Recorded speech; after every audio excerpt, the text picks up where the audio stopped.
what's up? Ang umaga, pabili naman para sa inyo. So, pabili naman tayo ng flashlight dahil may nag-order sa atin. So, ito, i-unboxing natin. So, ngayon, bago order, ibabad natin sa dagat. Papakita ko sa inyo kung gaano siya ka-legit.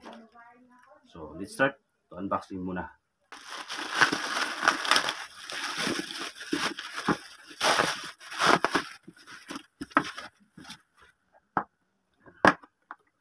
Ito yung box niya.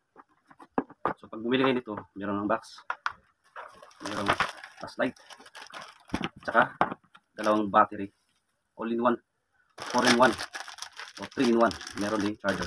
So, putakin ito guys. So, napakaganda to. So testing natin ito para makita nyo kung iilaw o hindi. So, tingnan nyo po. At mamaya, ibabad natin sa dagat para makita nyo kung gaano ka-legit itong flashlight na ito. Bigyan natin ng battery. Ito guys, ito para sa mga maliliit na battery na pwede nyo magamit. Lagyan nyo ito tapos mga maliliit na battery.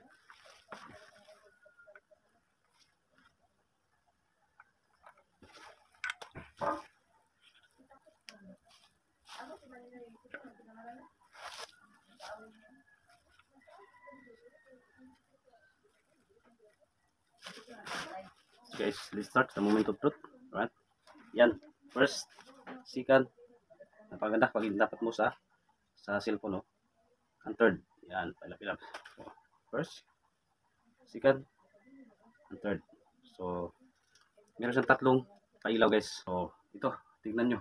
Ibabad natin sa dagat. Tara, let's go. Malalim. Masisid rin. Napakalakas ng ilaw. So, yan ang legit, oh. Oh, yan. Yung pang 3 niya. 1, 2, 3. Oh. So, ganyan ka-legit ang flashlight na ito. Nasa dagat yan guys. Yan. So, it's only 1,000 plus lamang. Kung gusto nyo bumili, nasa Yellow Basket natin yan. So, huwag ka na magpapauli. Just click na Yellow Basket. Thank you so much for watching. Keep and safe. See you in the next video. May God bless you. Bago.